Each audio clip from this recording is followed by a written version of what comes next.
Welcome back to another episode of the Four Insight Podcast, episode 22. I'm your host, Mike Obi. Joining me is a guy who's also Nigerian like myself. Went to high school with him, played football with him. He's also into fitness like I am, so we're just going to pick his brain. Without further ado, McAllen Woabikeze, thank you for How's joining it me. going? How are you, man? I'm good. All right. So where I want to begin is we're both Nigerian American. Just talk about what that has been like growing up here in America and just the value that the culture has placed upon you and how it's helped you navigate life up until this point. Honestly, it's helped me see a lot of differences between just cultures in general. Maybe a lot more appreciative and understanding and sympathetic to other cultures that aren't American, you know? I feel like that's a lot of things a lot of people who are just Americans struggle with is like accepting other cultures. And I'm glad to have grown up around, a different type of culture. Yeah, honestly, but like growing up wise, like when I was like super young, like elementary school, I was kind of like embarrassed of my culture, not gonna even lie, but like just growing in age gave me more of appreciation, like looking around and just seeing where I was and where everybody else is.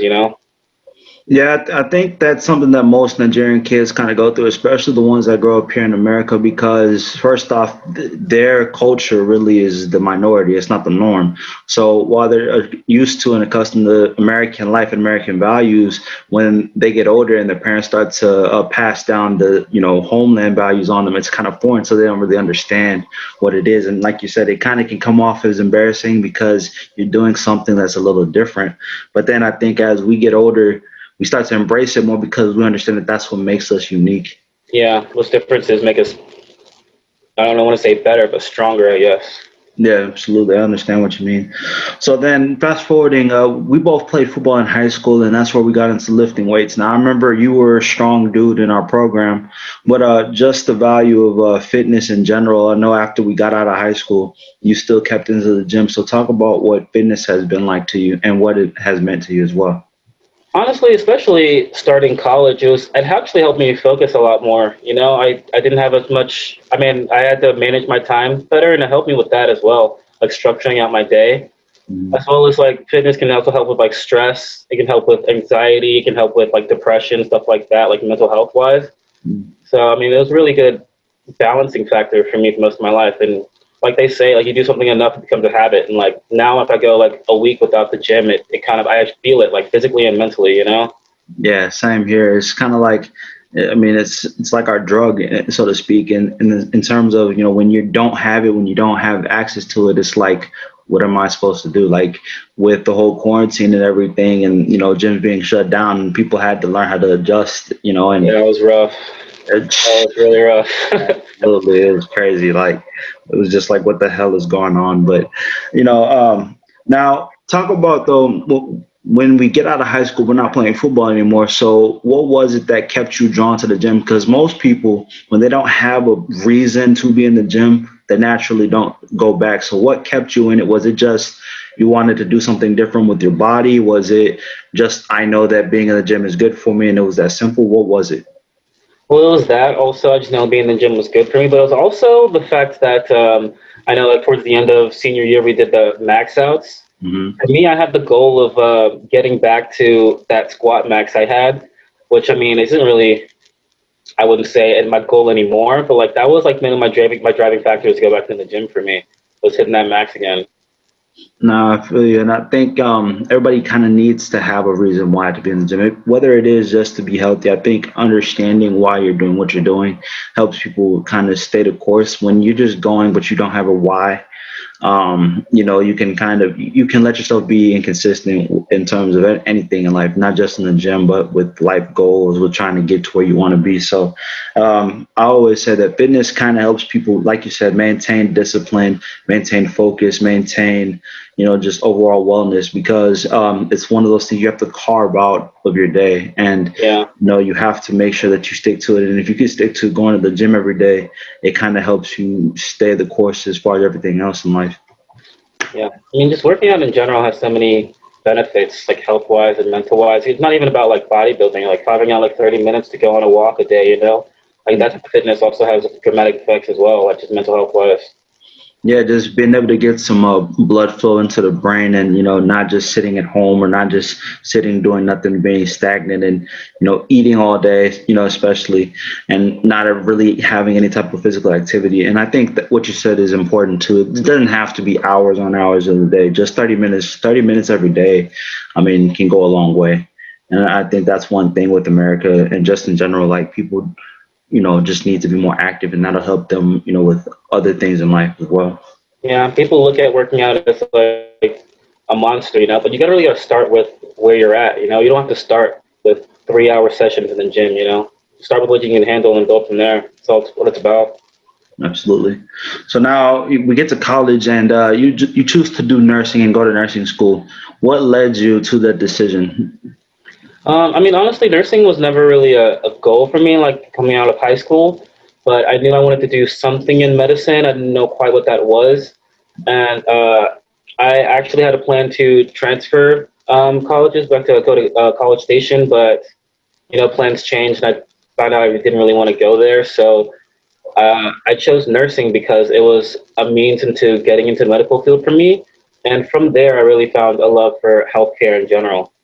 Yeah, absolutely. I always say that not everybody's path is straightforward. I mean, some people have to go through things and understand that, okay, this isn't the path that I wanted to go. This isn't the school, or this isn't maybe even the field of healthcare that I want to get into. Yeah, And I think it's okay to, try things and not necessarily fail, but just kind of adapt and change routes. The main thing is, you don't want to give up on yourself, or you don't want to sell yeah, yourself short. If you know you can get somewhere, you know better than anybody else. So as long as it's not laziness that is stopping you, I don't think it's there's no harm and there's no shame in trying something and doing something else. yeah. And there's so many different things you can do with nursing in general. So many different routes you can take it. Yeah.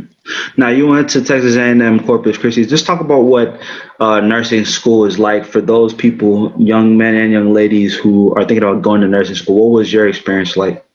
I don't want to deter anybody, but it was extremely difficult, honestly. It was a lot harder than I thought it was going to be just going into it, honestly. It's about not even about the content, which is also hard, but it's more about the time management of it all. Like it takes large amounts of your time, just like from studying for exams and the content of the exams, like how much they put into each test and like the clinicals and like this, like all of that. It just takes a lot of time, a lot of dedication, a lot of focus. Actually, like during my nursing orientation, my first semester, they told us that we should quit our jobs and move in with our parents and dedicate our entire time to like nursing school, which was just a big like shock for me because I was like, wait, wait, like what?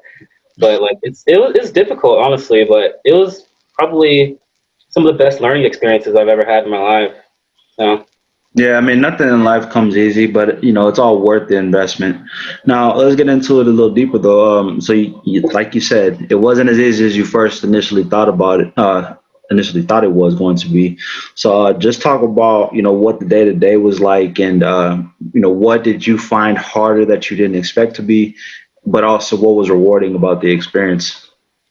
honestly, well, for me, they said that we should focus a majority of our time on nursing school, but I had gone to college with plans of being involved in like the curriculars and having jobs and whatnot. Like at one point, I was holding down 3 jobs while I was in nursing school, Mhm. and so like my day to day was probably a little more packed than the average nursing students, but it was just about like mostly studying, and you learn like your cohort becomes like your best friends when it comes to studying in nursing school because those guys stay with you throughout the entire program, and like it's like finding that foundation and that support within your nursing cohort will really make or break your success in the class. Honestly, Now, what made you choose going to A&M Corpus? Was that just a place you already knew, like I'm going there no matter what, or did you have a list? How did you get to that decision? I was actually went to A&M Corpus with the PSA program in order to transfer to College Station, but I had visited College Station during my first year, and I decided that that was not for me at all. So I decided to stay, and that's when I found nursing. Actually, Yeah, I didn't go into nursing until after I dropped out of the PSA program because I found out I didn't actually want to go to College Station after all. So, I got you. and Okay. plus, Corpus is a really nice. I feel like it's an underrated city, honestly. Yeah, I've been there a couple of times. It is very nice, and the condos and everything. I mean, again, a lot of times I think people kind of underestimate them because they're smaller towns. They're not the big, glamorous, pizzazz cities. Like what Houston is, you know what Austin is, you know what San Antonio Yeah. is, but you don't really know places like Corpus unless you actually go there and you actually see it for yourself. Now, I think a pressing issue, though, is the stigma of the male nurse, right? There's this whole thing like guys aren't supposed to be nurses. So, how did you navigate through that, and how did you not let that deter you?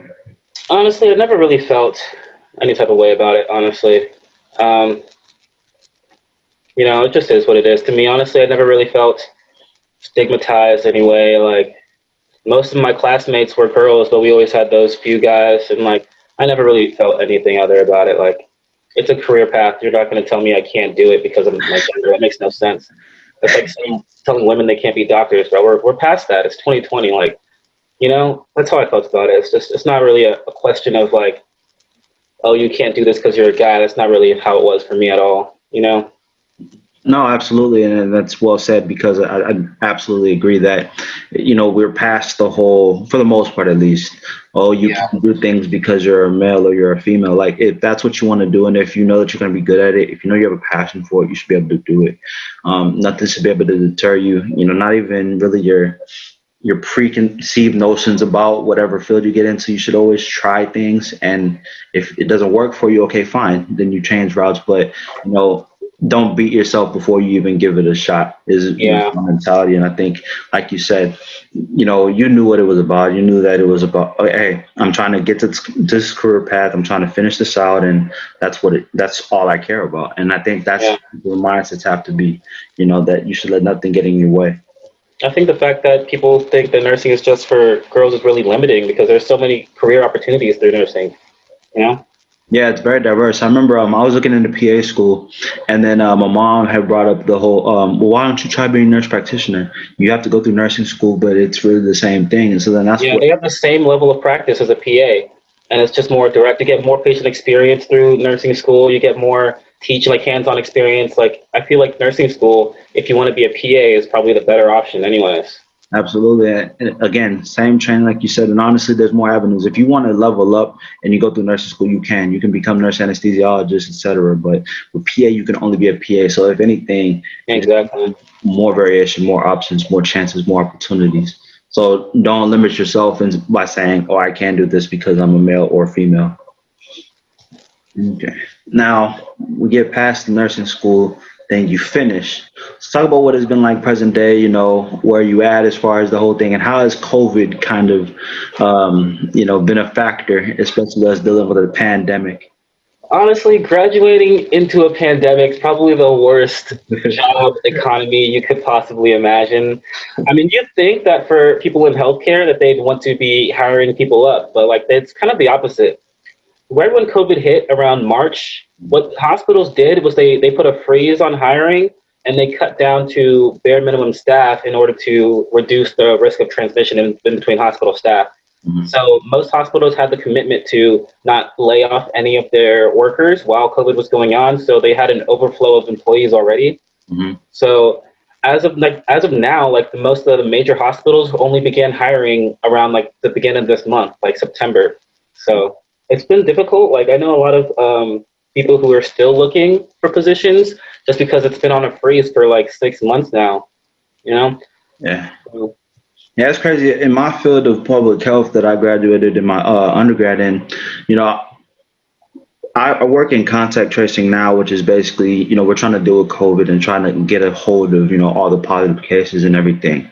And when I was first hired, a lot of people who I got hired with were people with masters, like way, way higher experience levels.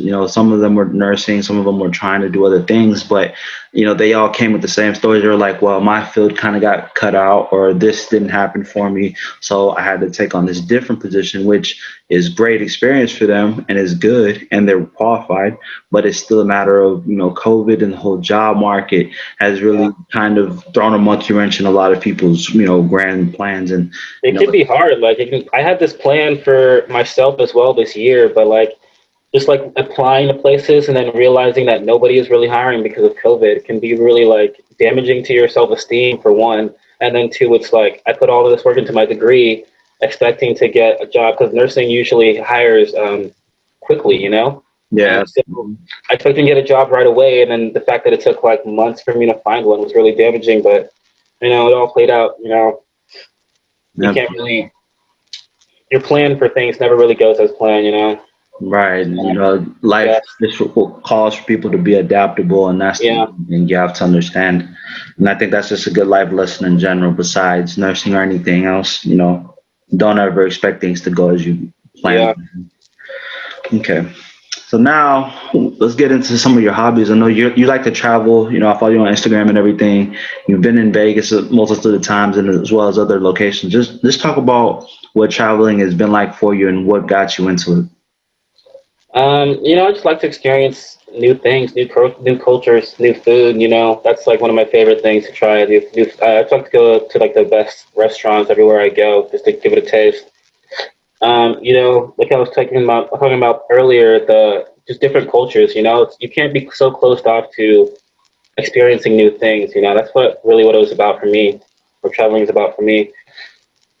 No, yeah, absolutely. You know, I talk about it all the time. My older sister took me out on a cruise last year for her friend's wedding, and just doing that one experience alone, you know, I was like, what have I been missing? You know, because Yeah, you know, for the most part, I was always a person where it's like, okay, if we travel, we travel, okay, big deal. But once I started getting out and like seeing different places, I'm like, oh, I gotta do this. And then it just so happened COVID hits, and then yeah, you know, you can't really go anywhere. But you know, definitely, I think being able to really go out and see different places and experience different people, you know, is definitely good for people's growth, and it helps you open your mind up to the world. You know that it's bigger than just your little cocoon that you may live in. you know, like while when COVID hit earlier this year, I was actually on a vacation in California, Really. and my airline actually threatened to like cancel my flight back to Houston, and I was like, shit, I'm gonna be stuck in California for like how long now? But yeah, it was crazy. Yeah, absolutely. Well, you know, just closing out, appreciate you spending your time again. What are some of the final things you would want to tell, you know, young nurses, young people trying to get into nursing school, young athletes, young people who are trying to get into fitness and everything of those sorts? What would your last nugget of wisdom be to them? Don't expect it to be easy, you know, but also don't give up. It's gonna be a process, but you're gonna look back and appreciate the hard work you put in, you know, especially Absolutely. nursing school wise. Absolutely. Couldn't have said it better. Well, that's a wrap for Inside Podcast, episode 22. Appreciate my guy, McAllen Woabikeze, for coming on today. Repping Houston. You can catch this episode on YouTube, Anchor, Spotify, and all platforms streaming podcasts. Thank you.